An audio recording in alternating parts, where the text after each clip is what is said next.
I orchestrated the whole thing from that first drunken night. People assume I'm the victim here, another woman manipulated into a man's revenge fantasy. The truth is I whispered the idea into Marcus's mind like a virus I knew would consume him. I told him I could sleep with his enemy, destroy the man who ruined his life, and make everything right again. What nobody grasps is that I wasn't trying to hurt Marcus, I was trying to become indispensable to him. I thought if I offered this one terrible gift, this weapon forged from my body, he'd finally see me as essential instead of disposable. Instead, I became the blade he used to cut himself apart. And the detail that will make you despise me, I documented everything. Every conversation, every text, every moment he helped me select the perfect dress for Adrian's destruction. I have proof of what he asked me to do. But the worst part isn't his request, it's why I was so desperate to fulfill it. Section 1, Sympathetic Setup, 330 words. I met Marcus at the lowest point in my life, when my self-worth was measured in how well I could disappear. I'd just been laid off from the gallery, my lease was up, and my mother had stopped asking when I was getting married because she'd given up on me entirely. Marcus appeared at a friend's cocktail party like a solution to a problem I hadn't named yet, tall, with that particular kind of wounded confidence that makes a man seem profound instead of broken. He didn't talk about Adrian that first night. He talked about art and loss, about how his father had built an empire only to die before seeing Marcus run it. I listened, rapt, as he described watching everything he'd been promised evaporate. The next morning, he texted, "You make me feel like myself again." For 3 years, I existed in Adrian's shadow without knowing his name. Marcus would wake from nightmares, drenched in sweat, muttering about betrayal. He'd scroll through photos on his phone, always stopping on one face, before quickly closing the screen. His hands trembled whenever a cert area code appeared on caller ID. I found old business cards tucked in his wallet. Adrian Vance, CEO, with Marcus's title Vice President crossed out in red ink. The small decision came during a fight about our future. Marcus was drunk, staring at that photo again. "I wish someone would make him pay," he slurred. I said it without thinking I could seduce him. Destroy his perfect life like he destroyed yours. Marcus went very still. "You'd do that for me," he whispered. I should have seen the calculation in his eyes.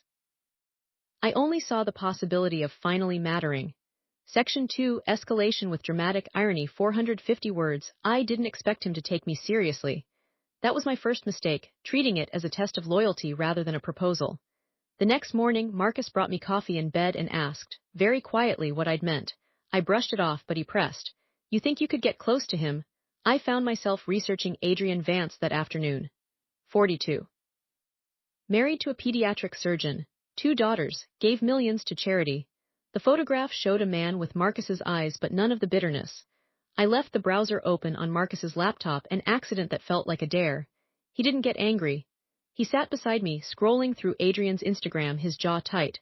"That's his house," Marcus said, pointing at a sprawling estate, "our father's house. He got everything." Then he looked at me, really looked at me, and I saw something I'd mistaken for love but was actually a kind of hunger.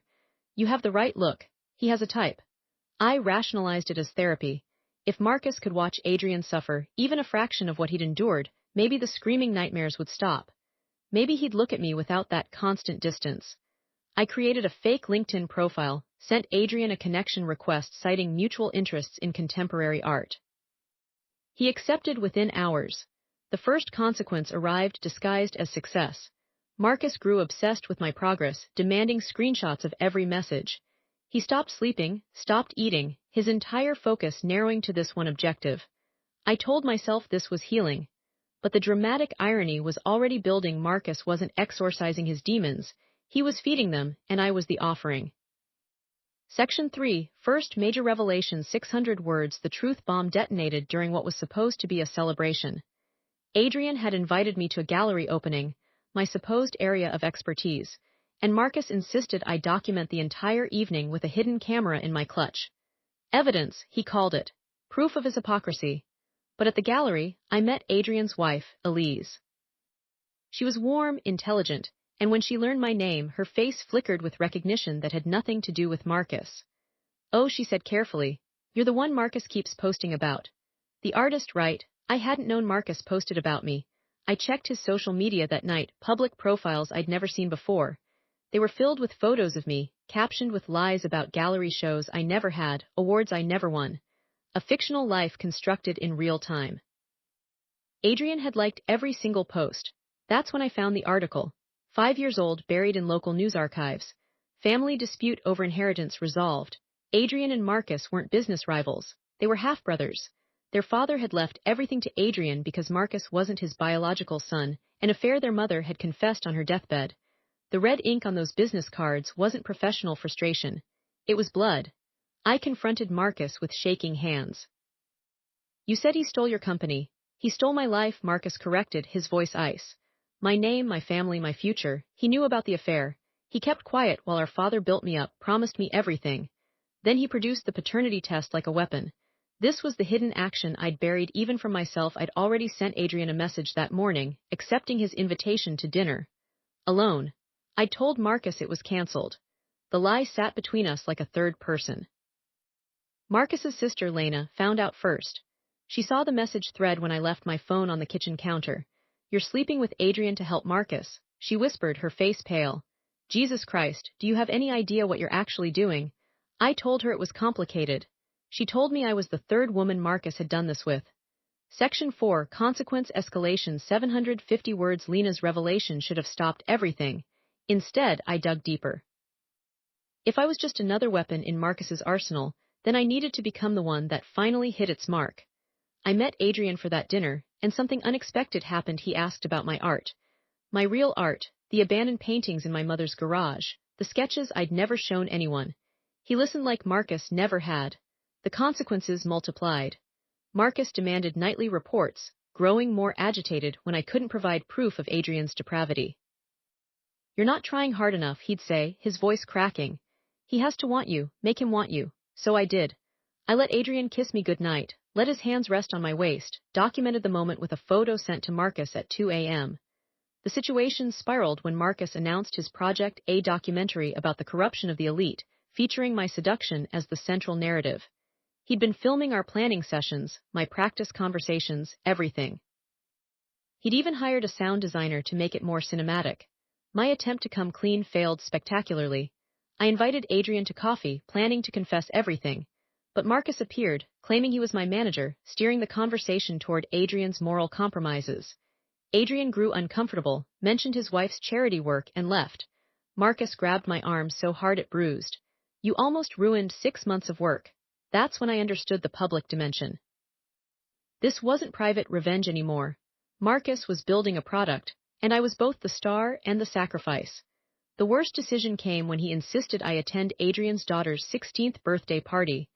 Family events are where he lets his guard down, Marcus said, handing me a glass necklace with a hidden microphone. Get him to admit something about the inheritance. Anything. I went.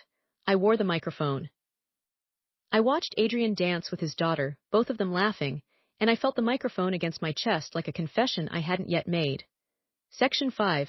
The breaking point, 1,500 words. The emotional unraveling began that night, alone in my car outside the Vance estate. I listened to the playback, Adrian's voice warm and genuine, talking about his fears of being a good father, his guilt about working too much. Nothing Marcus could use.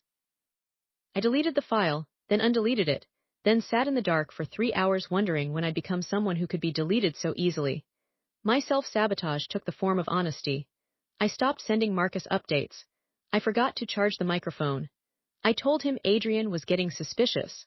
Marcus responded by showing me the contract he'd signed with a streaming platform, 7 figures, contingent on delivery of a complete narrative arc featuring irrefutable evidence of moral collapse.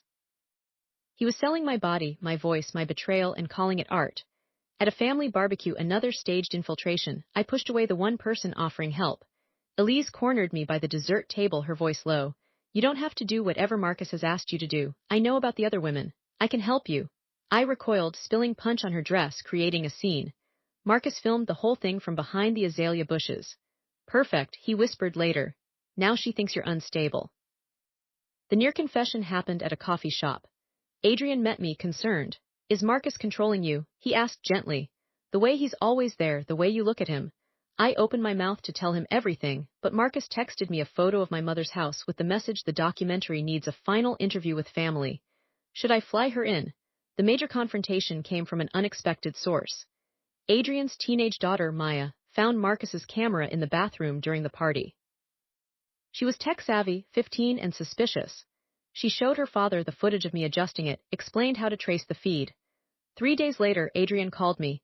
"Is there a documentary being made about my family?" he asked, his voice exhausted.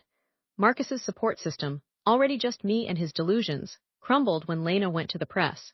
She gave a statement about her brother's pattern of psychological manipulation, naming 2 other women who'd been destroyed by similar schemes. One had attempted suicide, the other had vanished entirely. Someone got hurt in a way I couldn't fix. Maya's school found out. The documentary clips leaked me, laughing about seducing the rich asshole, my voice, my face, my complicity. She was bullied until she stopped attending classes. Her mother blamed me, and she was right. The direct question came from Adrian himself in his office, door closed. "Did you ever care about me, or was this all Marcus?" I had to answer. I chose deflection. "Marcus is your brother, he has reasons. But you're not his sister," Adrian said. "You're his weapon. The question is, did you know that when you agreed to be fired?" Section 6, The Worst Truth, revealed 1,125 words. The full confession began when Marcus showed me the final cut. We watched it in his apartment, curtains drawn. There I was, glamorous, predatory, a femme fatale in stilettos. He'd edited out my hesitation, my tears, the moments I'd told him I couldn't do it. He'd kept every time I'd said yes to his demands, every text I'd sent Adrian, every staged seduction. The documentary was called The Perfect Weapon. "This is what you wanted, right?" Marcus asked, his voice soft. "To matter, to be part of something important." The most damning detail emerged when Adrian finally confronted his brother publicly. At the press conference, he played audio recordings of his own conversations with Marcus that proved this wasn't about inheritance at all. Their father had left Marcus a trust fund, substantial but conditional. Marcus had to complete therapy, get clean from his addictions, stop stalking his ex-girlfriend. Marcus chose to interpret this as abandonment. I wasn't the third woman. I was the fifth. The others had been variations on a theme. One resembled Adrian's college girlfriend, another his former business partner. Marcus had been creating a documentary series all along, selling each chapter to different platforms under different names. I was simply the first to last long enough for a full-length feature. The truth changed everything because it revealed my real role. I wasn't his lover turned avenger. I was his co-conspirator. The microphone I'd worn, the cameras I'd placed, the lies I'd told, they were all my choices, made willingly. Marcus had given me the script, but I'd improvised the most damaging scenes all by myself. The immediate fallout was nuclear. Adrian's wife filed for divorce, citing the documentary as evidence of his emotional affair.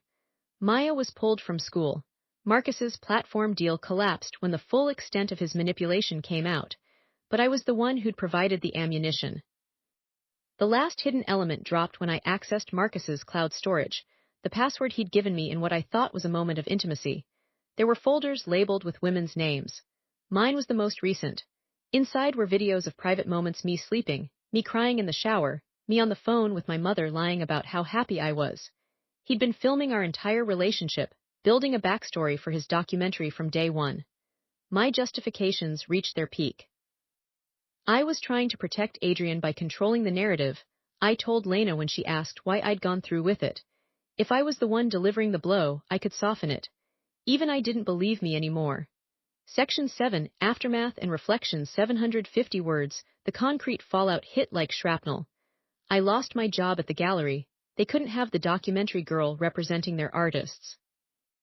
My mother disowned me publicly on Facebook, sharing the trailer with the comment, "That's not how I raised her." I was evicted within a week. The landlord had seen the leaked footage. Relationship consequences spiderwebbed outward. My best friend of 15 years blocked my number after Marcus sent her a clip of me saying I'd always found her husband attractive, another lie he'd edited into existence. The only person who contacted me was Adrian, and his message was simple: you need to tell the truth. Not for me, for yourself. My reputation became a public spectacle. TikTok duets dissected my seduction techniques. Twitter threads analyzed my body language, declaring me a sociopath. Instagram accounts posted side-by-side comparisons of my real face versus my weapon face. I stopped looking at mirrors. Social media turned me into a character I couldn't recognize. When I tried to post my side, The screenshots, the recordings, the truth. Marcus released clips of me laughing at Adrian's daughter, calling her spoiled. They were deep-faked, but the damage was done. The algorithm preferred villainy to victimhood. The unexpected consequence arrived via certified mail. Adrian's lawyer sent me a cease and desist, but enclosed was a personal letter. I know what he did to you because he did it to others. The difference is you have the power to stop him. The others didn't. My genuine self-awareness breakthrough was slow and painful. I realized I'd spent 3 years trying to become whatever Marcus needed because I believed that was the only way to be needed at all.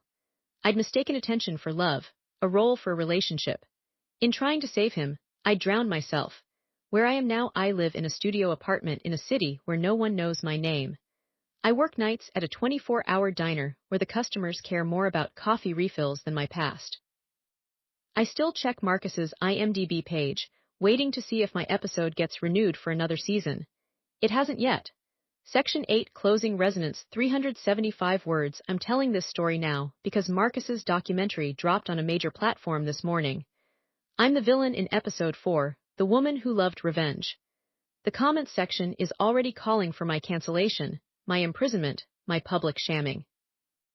They don't know I have the real footage, the original recordings, the unedited conversations, the proof of what he made me do. Tying back to that opening confession, I said I orchestrated it, and I did. I chose to become a weapon. But weapons don't fire themselves. Marcus loaded me, aimed me, and pulled the trigger. The difference is, I'm the one who handed him the gun. What I've learned is flawed and incomplete. I know I sought love in a man who could only offer ammunition. I know I wanted to be essential so badly I became expendable. I know the line between victim and accomplice is thinner than I ever imagined, and I crossed it willingly. The moral ambiguity remains. Am I responsible for the destruction I helped cause? Absolutely.